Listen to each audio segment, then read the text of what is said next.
வணக்கம் அக்காச்சி. இன்றைக்கு நாங்கள் முருங்கலக்கறி வறுக்க போகிறோம். முருங்கையில் எடுத்து வச்சுருக்கோம். யாழ்ப்பாணத்தில் முருங்கலக்கறி வரையன்று தான் சொல்கிறோம். நாங்கள் உங்களோட ஊரில் எப்படி சொல்கிறீங்களென்று தெரியாது. கொமெண்ட்ஸில் எப்படி என்று சொல்லுங்கள். இரத்த விதம் குறைவானாக்கள் வாரத்தில் 3 தடவை செய்து சாப்பிட்டா உடம்புக்கு நல்ல ஆரோக்கியமாக இருக்கும், ரத்தம் அதிகரிக்கும்.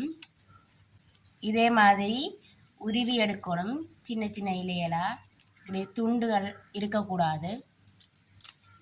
உருவி எடுத்த பிறகு சின்ன சின்னனா அரிஞ்செடுக்க வேணும். அரிஞ்செடுத்துட்டு உங்களுக்கு காட்டுறோம். அதோடு நாங்கள் விளாம்பழமும் எடுத்து வச்சுருக்கோம். விளாம்பழமும் இப்போ நாங்கள் சீனி போட்டு சாப்பிட போகிறோம். பாருங்க, இப்படி முருங்கங்காம்பு ஒரு இலையும் இல்லாமல் இப்படி எடுத்துட்டோம். இனி நாங்கள் இப்படி கையால் இலையை இப்படி கொய்து கையாலேயே அரிஞ்செடுக்க போகிறோம். இப்போ எல்லாரும் கட்டிங் போர்ட்டில் தான் இலையை வச்சு கட் பண்ணுறவ. நாங்கள் இப்படித்தான் கையால் சின்ன சின்ன அரிஞ்செடுக்கிற. நாங்கள் இப்படி கையால் அரிஞ்செடுக்கிறதான் சுகமாகவும் இருக்கும்.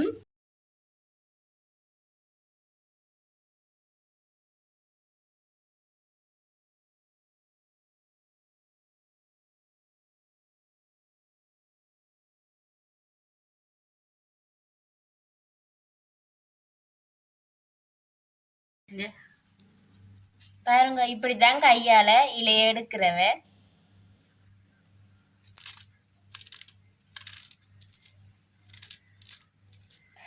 இங்க பாருங்க, விளாம்பழம் நாங்க உடைச்செடுத்துட்டோம். இனி நாங்க இதை சாப்பிட போறோம்.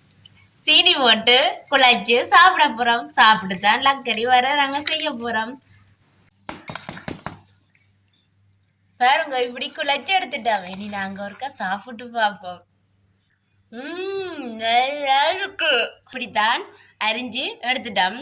இனி நாங்கள் லக்கடி வர எப்படி வறுக்கிறேன்னு தொடர்ந்து காணொளி வாயிலா பாருங்க. இப்போ நாங்கள் லக்கரி வறுக்க போகிறோம். அதுக்கு எண்ணெய் கொஞ்சம் விட்டுருக்கோம். சட்டிக்க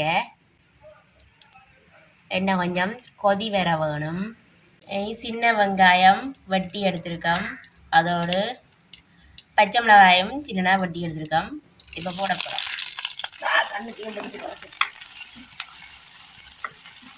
பெருஞ்சீரகமும் இதோட சேர்த்துருக்கோம். வெங்காயம் பச்சை மிளகாய் வதங்க வேணும். கருவேப்பிலை போடுவோம். வெங்காயம் நல்லா வதங்கிட்டு இனி நாங்கள் லக்கரி போடுவோம்.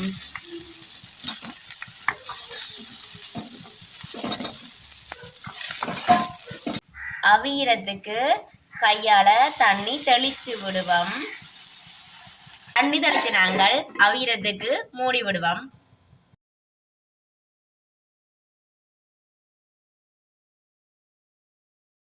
அவிஞ்சிட்டு இனி நாங்கள் தேங்காய் பூ போட்டு கிளறி விடுவோம். இதோடு அக்காச்சின்ற தூளும் போடுவோம். இதெல்லாத்தையும் நல்லா சேர்க்க வேணும். இப்பெல்லாம் காணுமோண்டு ஒரு டேஸ்ட் பண்ணி பார்ப்போம். இப்போ லக்கரி வர தயாராகிட்டு இனி நாங்கள் எடுப்போம். சட்டிக்கு ஏன் லக்கரி வர விட்டுனாங்கண்டா, இதுக்கு நான் குத்தரிசி சோறு போட்டு இப்படி குழைச்சு ஒரு கறியும் இதுக்கு தேவையே இல்லை. இது தனியாவே இப்படி குழைச்சு சாப்பிடலாம். சுடுகுது இப்படி சாதுவான சூட்டோட பிடிச்சு சாப்பிட வேணும்.